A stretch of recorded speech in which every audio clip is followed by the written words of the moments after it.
Here are the top stories for today, October 23, 2019. Malacanang says President Duterte's attendance at the enthronement of Emperor Naruhito will improve ties between the Philippines and Japan. The Duterte administration vows to pay close attention to the agriculture and aquaculture industries. The Department of Justice recommends the filing of charges against the investment firm KAPA. And the Philippine Army Scout Rangers bagged the silver medal in the exercise Cambrian Patrol 2019 in United Kingdom.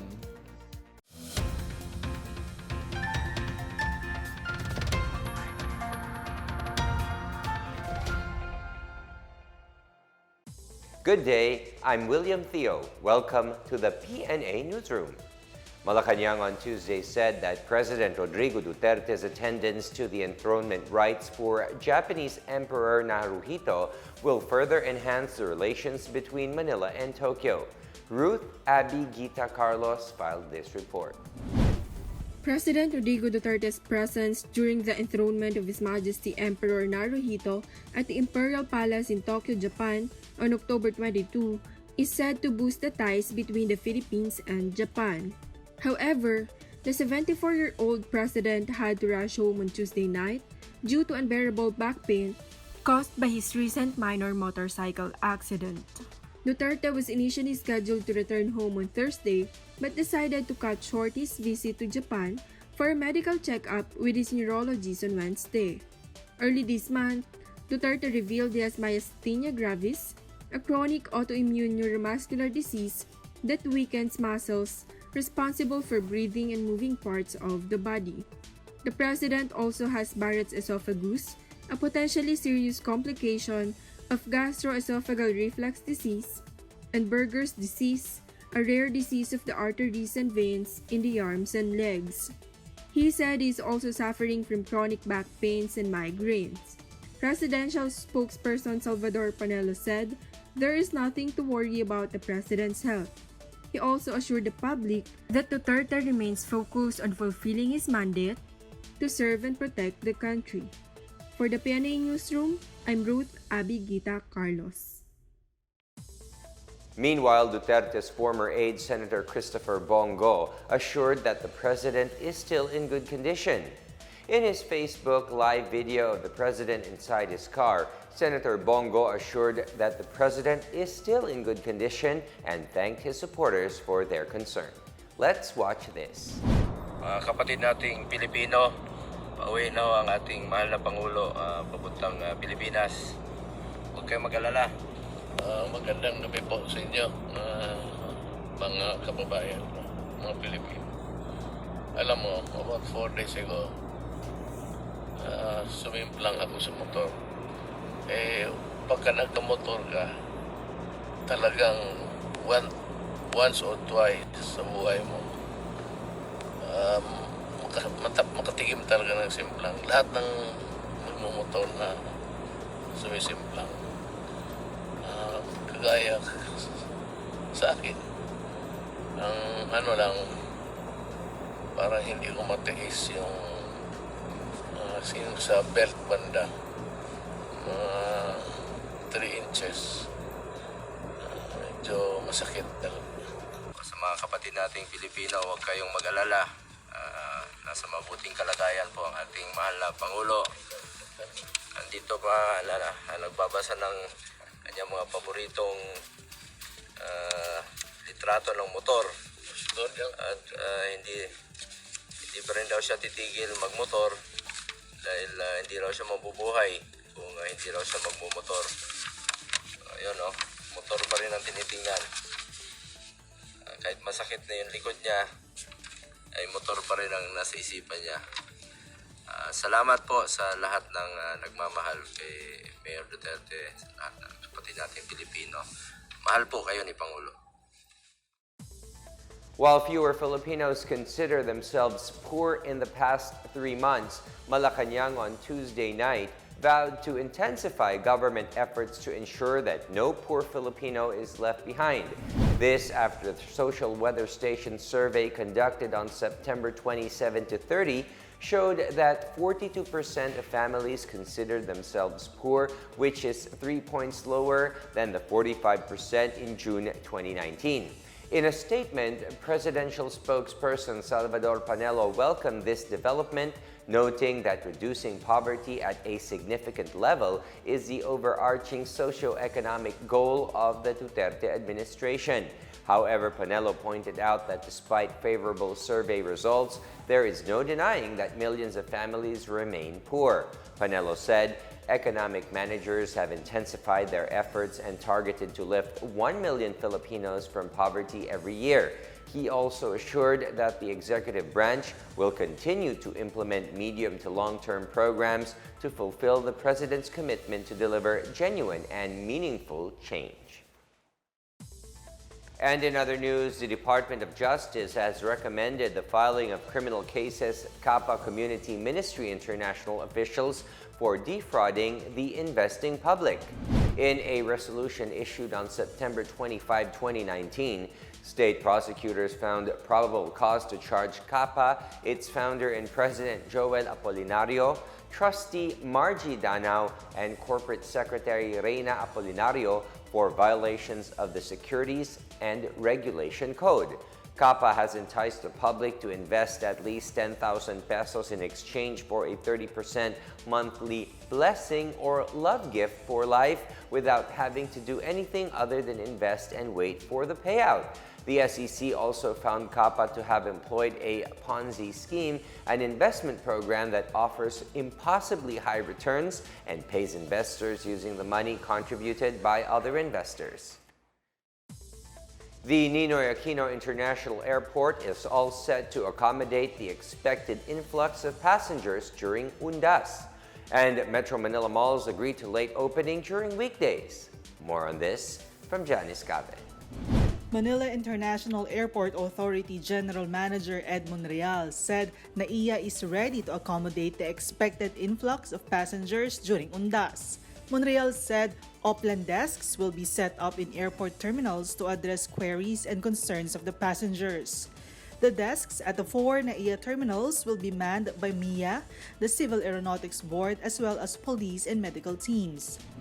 Meanwhile, the Metropolitan Manila Development Authority on Tuesday agreed with Metro Manila malls to reschedule their opening hours to ease the volume of traffic and lower the number of commuters during morning rush hours of the holiday season. MMDA General Manager Arturo Garcia said mall owners have agreed to delay their opening not earlier than 11 a.m. during weekdays, while closing hours will not be between 7 p.m. to 8 p.m. beginning on November 11 this year to January 10, 2020. In other news, toll fees will now be collected for the first 2.2 kilometers of the Cavitex C5 Link Expressway after the Toll Regulatory Board approved the collection of a provisional initial toll. Effective October 24, 2019, Cavitex will start implementing provisional toll fees of 22 pesos, 44 pesos, and 66 pesos for classes 1, 2, and 3. For the PNA Newsroom, I'm Janice Cave. Still to come, the Duterte administration vows to pay close attention to the agriculture and aquaculture industries. Kidapawan City is placed under a state of calamity due to damage from last week's magnitude 6.3 earthquake in Mindanao. These and more when we return.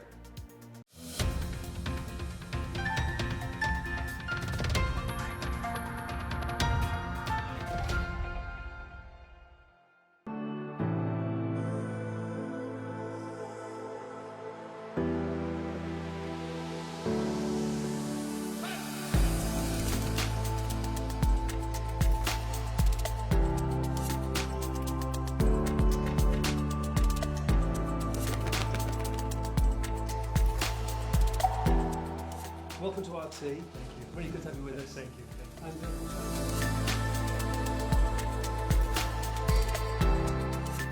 They're very good morning. Just turned 10 a.m. here in Moscow this Friday, the 4th of October. Live from the RT World News Centre, it's Kevin Owen here with a 30-minute World News Roundup. And as you just heard, the President of the Philippines is in Russia right now on his second visit since he's been in office. Rodrigo Duterte arrived 2 days ago and has met with the Russian President in the southern city of Sochi. He's now back here in Moscow for a business forum promoting trade and investment ties between both countries. We're delighted to say we're joined in the studio by Martin Andanar, Communications Secretary for the Philippine President. Back to the Russia ties. President Duterte's called Vladimir Putin, I'm quoting here, his favourite hero.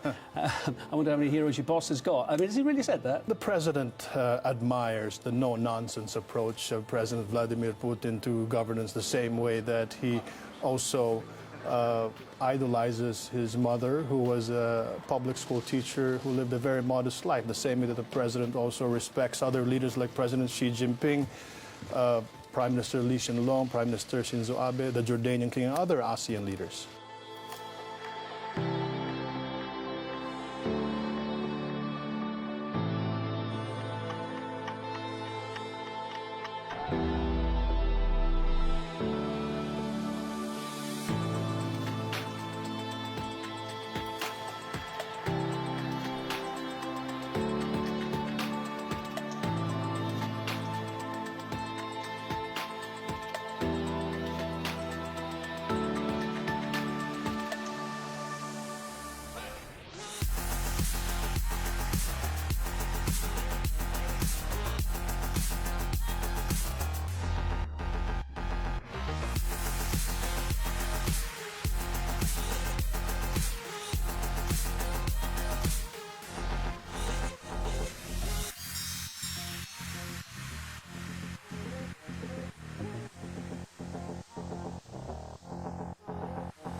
This is Secretary Martin Andanar, and you're watching.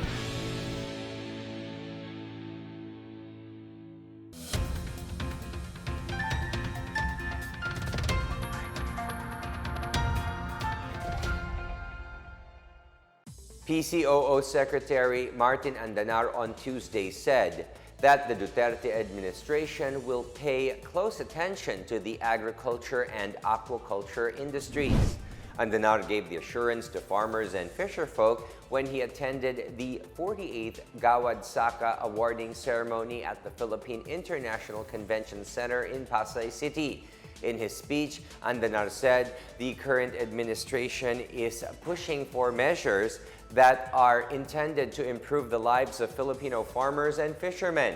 Andanar also renewed the government's commitment to beef up the implementation of the Comprehensive Agrarian Reform Program, which seeks the redistribution of public and private agricultural lands to landless farmers and farm workers regardless of tenural arrangement. He adds that the president's remaining years in office would be spent to expand agricultural land reforms in the country to provide a life of comfort and dignity to Filipinos. The Presidential Task Force on Media Security, or PTFOMS, announced on Tuesday that a person of interest in the twin killings of newspaper columnist Jupiter Gonzalez and his companion in Arayat, Pampanga have already been identified by the authorities. According to PTFOM's Executive Director Undersecretary Joel Egco, his office has sufficient evidence against the suspected killer of Gonzalez and his friend Christopher Tiongson. Egco said that based on their initial investigation, Gonzalez knew his killer and that the gunman first boarded the left back seat of the victim's car and presumably spoke with the victims. Egco refused to disclose the identity of the lone gunman, but added that initial probe showed that reason behind the murder was not related to media work at all. Egco said the charges would be filed against the alleged suspects in the next few days and vowed that the killer of Gonzalez and Tiongson would be brought to justice. Construction firm DM Consunhi or DMCI is confident that the LRT Line 2 East Extension would be finished by the last quarter of 2020. DMCI said it has started installing the electromechanical system for Line 2 and turning over the Masinag Station in Antipolo and the Emerald Station. DMCI President and CEO Jorge Consunhi also said they will install rails, power communication facilities. Consunhi cited that Transportation Secretary Arthur Tugade wants the LRT2 extension project to be completed by last quarter next year. The new stations are expected to accommodate an additional 80,000 passengers, boosting the LRT2's current daily ridership of 240,000 passengers. The LRT2 runs from Santolan in Pasig City to Recto in Manila.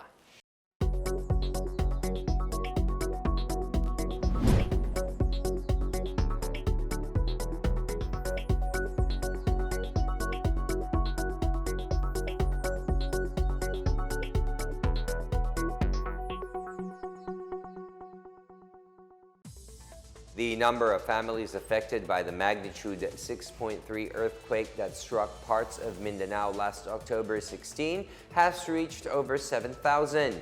In the latest report of the National Disaster Risk Reduction and Management Council on Wednesday, about 900 families are being aided in 3 evacuation centers. Meanwhile, the number of the dead and injured remains at 7 and 215 respectively. The number of damaged infrastructure in northern Mindanao, Davao Region, and Socsargen was placed at nearly 7,000. Over 300 farmers in Surigao Del Sur received cash aid to help them cope with the drop of palay prices this year. More on this and other news from the provinces from Lade Cabagani. The City Council of Kidapawan City has placed the city under a state of calamity following last week's magnitude 6.3 earthquake. The council also ordered the redirection of programs and projects of the City Disaster Office for relief operation of earthquake victims. The quake affected more than 700 individuals due to aftershocks and rockfall in Barangay Ilomavis. 5 out of 40 villages of Kidapawan have earlier been placed under the state of calamity due to the earthquake.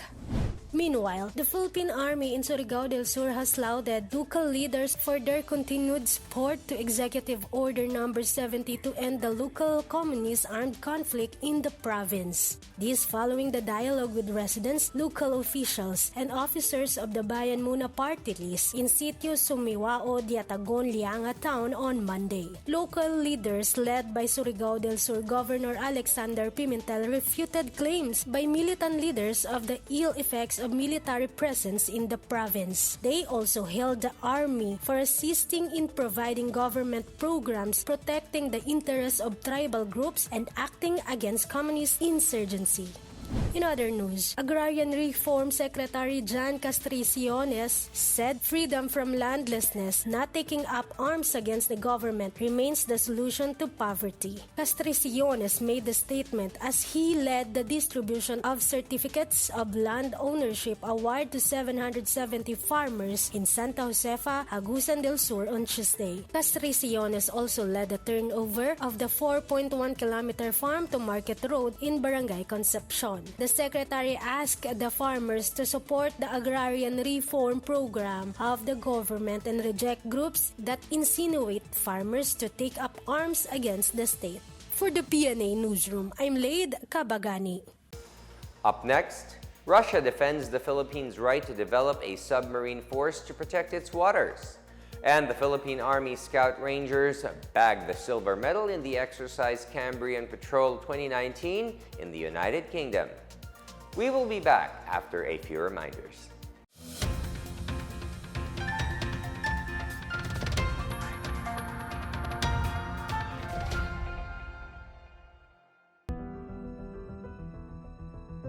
Surigao is the call of my growing years. We must cherish this natural gift from the ocean and preserve the splendor of its wildness for the generations after us.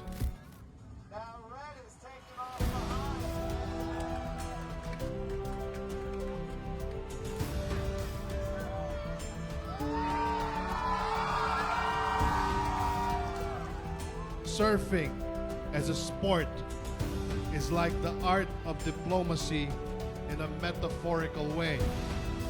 One has to be strong enough to stand on a board, cruise over the raging heights of the waves. May the Surigao International Surfing Cup flourish, and may it also serve as an avenue for the convergence of cultures. Thank you. Mabuhay ang Surigao, mabuhay ang Surigao del Norte, marajaw na dayom sa ato tanan.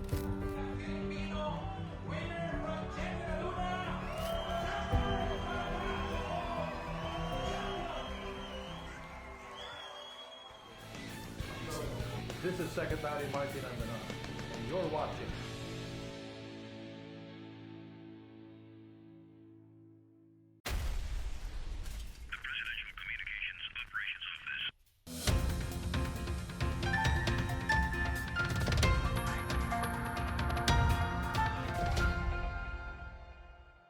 The Russian ambassador to the Philippines says the country, as an archipelagic nation, has the right to develop its submarine force. Ambassador Igor Kovayev said on Tuesday that submarines are necessary for the Philippines to protect its waters. He expressed Russia's commitment to help the Philippines to become a submarine power, as he noted that Russian submarines are the best in the world. In October last year, the Philippine Navy, on its first ever port visit to Vladivostok, Russia, inspected firsthand a Kilo-class submarine, the Komsomolsk-La Amure. Earlier reports said Russia is willing to provide advanced versions of its Kilo-class submarines to the Philippines through soft loans. An Australian-led consortium on Tuesday has launched Safer Kids PH, a 6-year program seeking to drum up awareness against child exploitation and pornography in the Philippines. The Safer Kids PH initiative will be implemented by a consortium consisting of Save the Children Philippines, Asia Foundation, UNICEF, and Australia, in partnership with the Philippine government and non-government agencies in the country. Australian Ambassador to Manila Stephen Robinson, AO, said Canberra will be supporting the Philippine government's efforts to raise awareness on children's online safety and promote child-sensitive investigation, prosecution, and adjudication of cases. The Philippines is among the top 10 nations producing child pornography globally, according to the Interagency Council Against Child Pornography. At least 1 of 5 Filipino children ages 13 to 17 reported having experienced sexual violence, while half reported online violence, such as online sexual violence or bullying. In our 4 news, the African Union reports that the death toll from the Ebola virus outbreak in the Democratic Republic of Congo has risen to 2,150 as October 13. The updated figures show under 3,000 Ebola cases recorded in the period, with 29 new cases announced as of September 29. Separately, a high-level ministerial meeting on the situation on Monday saw a draft framework on cross-border collaboration on Ebola and other diseases. Ebola is a tropical fever which first appeared in 1976 in Sudan and the Congo. It caused global alarm in 2014 when the world's worst outbreak began in West Africa, killing more than 11,000 people and infecting about 28,000 as it swept through Liberia, Guinea, and Sierra Leone. The Philippine Army showed the world its world-class capabilities as it bagged the silver medal in the exercise Cambrian Patrol 2019 in United Kingdom. 8 Army Scout Rangers were among the 130 teams from different countries that participated in the exercise last October 14 to 16. Army Commander Macairog Alberto said the troops have shown skills that are at par with and even exceeding the standards of foreign armies. Alberto also noted that the training that Scout Rangers have undergone should be replicated in all units of the Army. Exercise Cambrian Patrol is an annual international military exercise hosted by Headquarters 160th Welsh Brigade. It is tagged as the British Army's premier patrolling event that provides mission-focused and scenario-based exercises that would enhance each participating unit's operational capabilities. And here's the latest in our community billboard. In celebration of National Museums and Galleries Month, the Intramuros administration is inviting everyone to its open house on Sunday, October 27. Museums and other sites in Intramuros can be visited by the public for free. Meanwhile, there will be free rides at the Tranvia photo walks around the walled city and a street party at the Eco Market at Plaza Roma. Bambike and grab wheels will also be available for rent. The Intramuros Open House will happen from 9 a.m. to 5 p.m.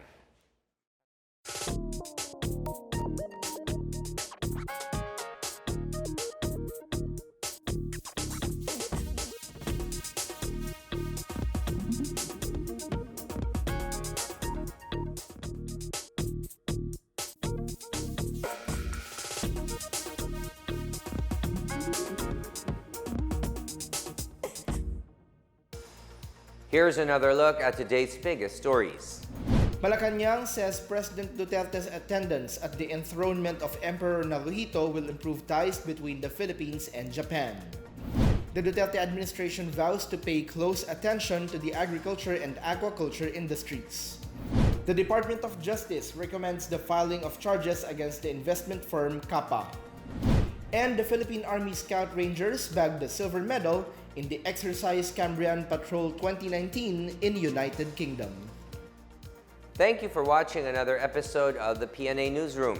To check out more news content, check our webpage or head on to the Philippine News Agency's Facebook and Twitter accounts. For more stories about the government and how it serves Filipinos, look for these hashtags in all of our social media platforms and websites. We are shown on the pages of the PCOO and its attached agencies. Also, watch us on television on PTV4 and IBC 13. And that's your daily dose of the biggest stories that you need to know. From the PNA Newsroom, I am William Theo. Good day.